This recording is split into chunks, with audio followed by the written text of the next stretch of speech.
as fighters who have experience in fighting, they should really support our currency.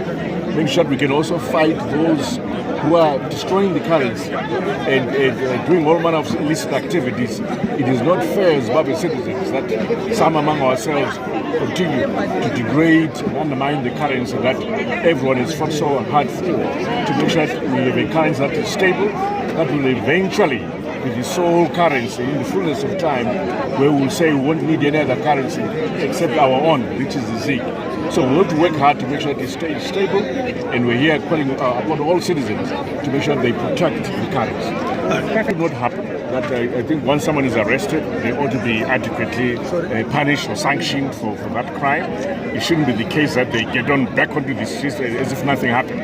So clearly there's something, if that is happening, what you're telling me, that we should fix as government, we will fix it. We should enforce the law quite strongly.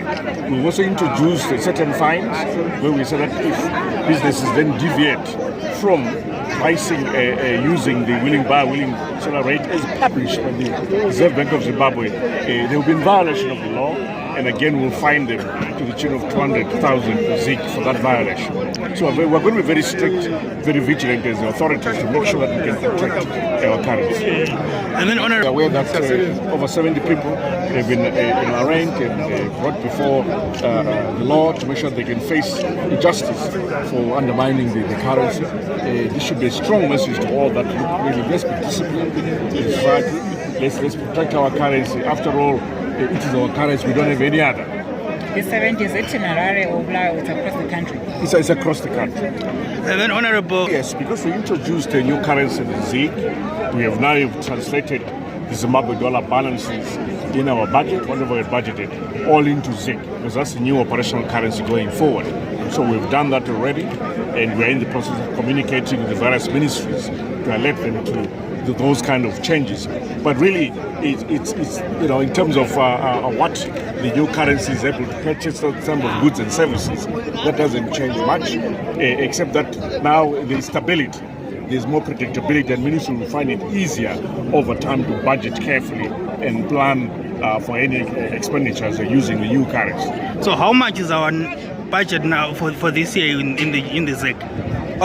We have to convert, do the conversion. I don't like to give flash figures in the media like this. As you know, we budget very carefully. I don't want just to give figures on the roof like that. Okay. And then secondly, there is that this year with the drought, as government we're taking certain measures to make sure that we deal with it. First of all, in our own budget, we may have to do some other reallocations, make sure that we can accommodate any need to import additional grain to support our vulnerable citizens. We also opened up the borders as government to make sure that those with free funds can import freely. To make sure that they can support our citizens, and they've been importing, so there's very good progress indeed. But also, His Excellency declared a state of disaster regarding the season, agricultural season, and that has enabled well-wishers to then come forward to support Zimbabwe.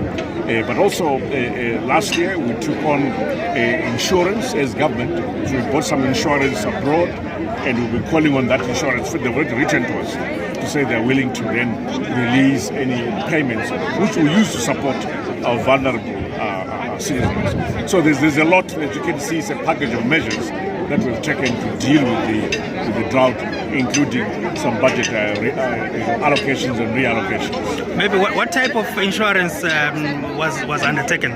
Well, we took normal insurance. It's called disaster insurance, where you insure the performance or lack thereof of the agricultural sector output. Of course, it gets very technical.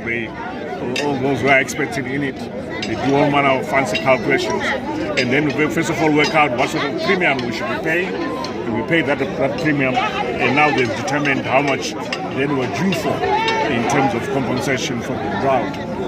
So we'll be finalizing that soon, but also we'll be informing the nation as to which districts are most likely will benefit from it. You can't spread it all over the place, frankly. We have to target certain districts where things are not well, and make sure that the citizens are protected through cash transfers and food, gifts and so on. So how much are we expecting to draw from that insurance? Well, it says yet to be confirmed. We'll announce it formally to the public. The Minister, you mentioned Once that has been confirmed.